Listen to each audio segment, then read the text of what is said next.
Kita sapa dulu ini para pemenang dan juga ada Nicholas yang ada di belakang dari kompetisi ini yang juga ikut merancang dan juga tentunya membuat ini terdengar di Indonesia. Karena kita tahu ini baru pertama kali ya, Tim.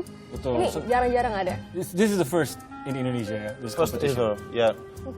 Competition was started in 2011 in Quebec, and then it was exported to French-speaking countries. Okay. And France is really proud to have his friend Indonesia involved in this competition for the first time. Oke, jadi This is incredible. 2011 biasanya, ya? betul, mulai 2011 biasanya adalah negara-negara yang memang berbahasa Prancis. Seperti Kanada, it was in Canada first, in Quebec, in Canada, baru ke negara-negara lain yang memang berbahasa Prancis.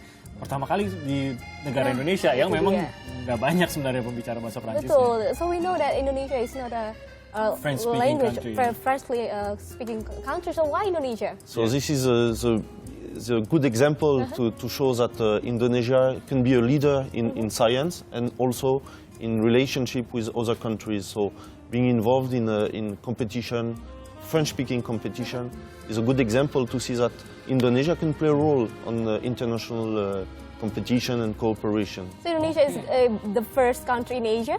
Exactly? Yes. Yes. Wow, it's an honor. Exactly. Indonesia ya, negara yang satu-satunya di Asia untuk pertama kali kompetisi Betul, ini dan diadakan. alasannya tadi seperti kata Nicholas, karena melihat bahwa Indonesia itu sebenarnya bisa begitu berkompetisi di tingkat dunia begitu dalam hal-hal saintifik atau yang berkaitan dengan ilmu pengetahuan dan penelitian begitu. Dan Nah, ini kita terbukti tanya nih langsung dengan pada para pemenangnya ini. penelitinya, para peneliti-peneliti. Ini dari mana aja? Kalau Mas Yudi kan dari University Dumaine.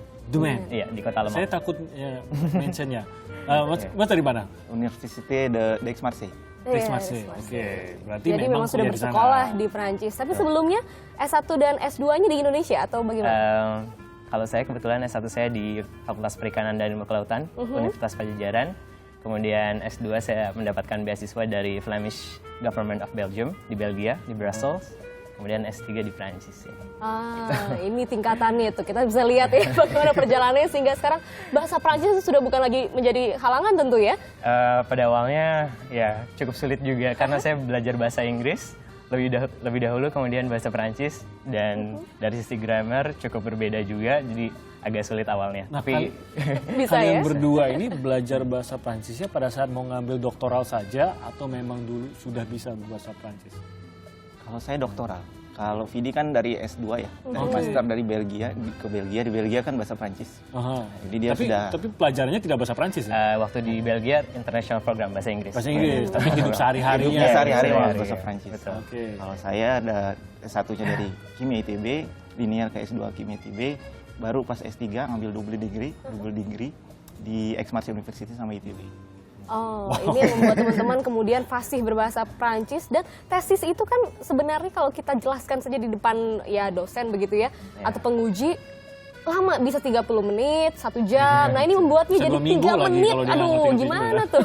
Tidak mudah memang.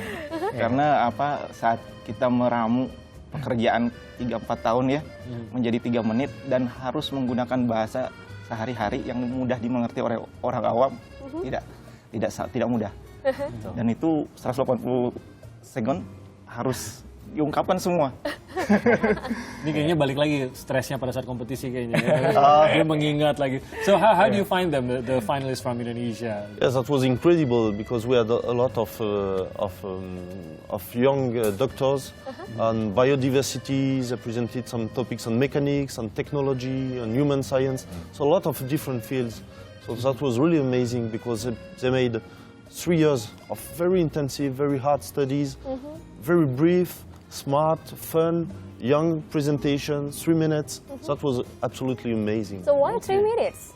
3 minutes because, science is due to a global effort of all the population. So population needs to be aware of what science can bring to their own life on the daily basis.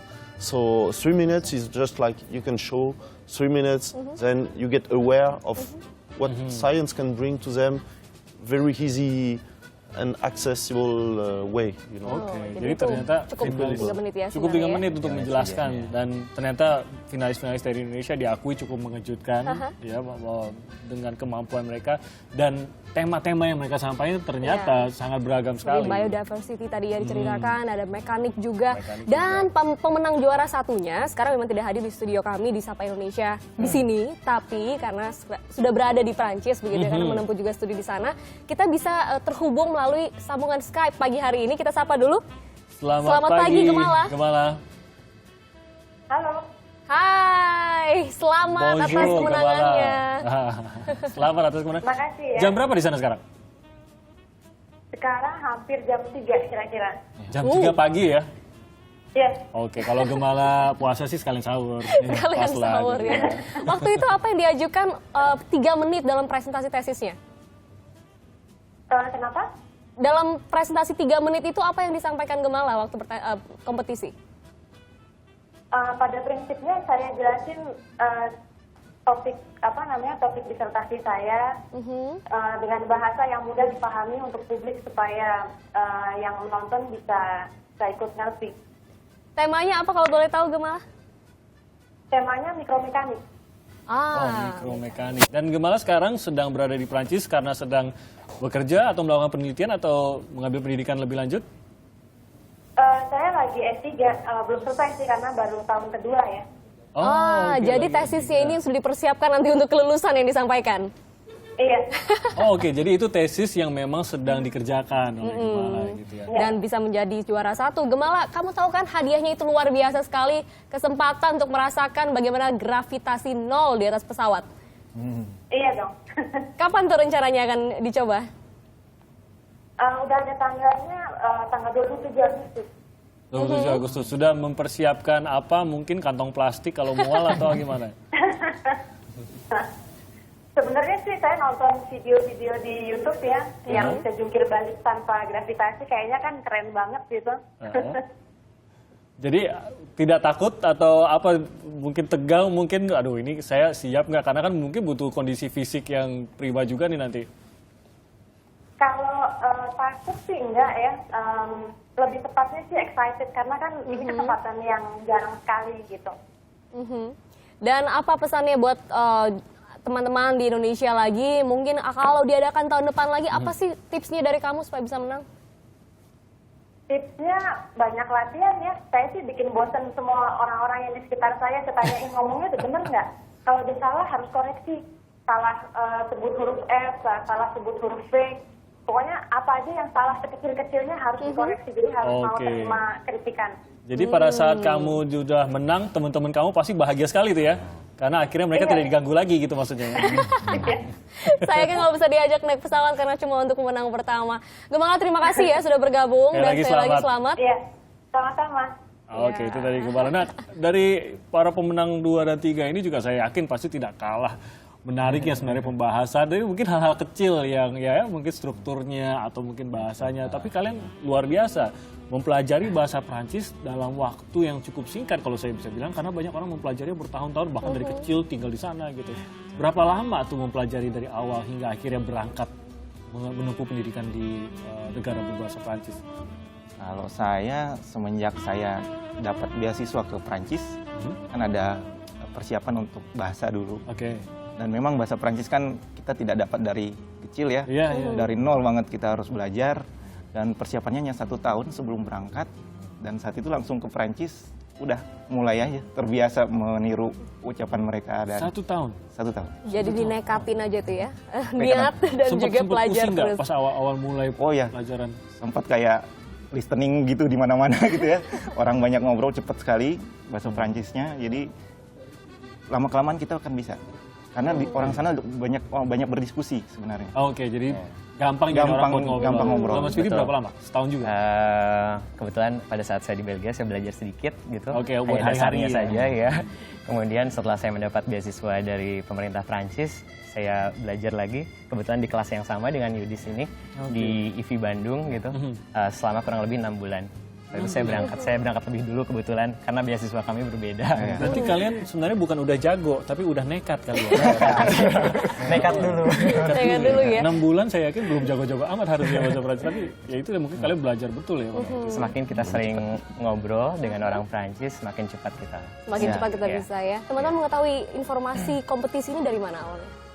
Kalau saya dari dari laman Dikti, di web Dikti ada MTS 180 Segon sama disuruh sama profesor saya juga. Oh memang Profesornya juga melihat dan keluarga juga mendukung. Dan saya kan di sana banyaknya bahasa Prancis. Saat saya pulang di sini, saya harus mencari aktivitas yang bisa Biar nggak hilang ya? Yang nggak hilang gitu. Okay. So, actually, could you tell us, Nicholas, how many of Indonesian scientists actually work with French scientists, and what is the result? Oh, so many.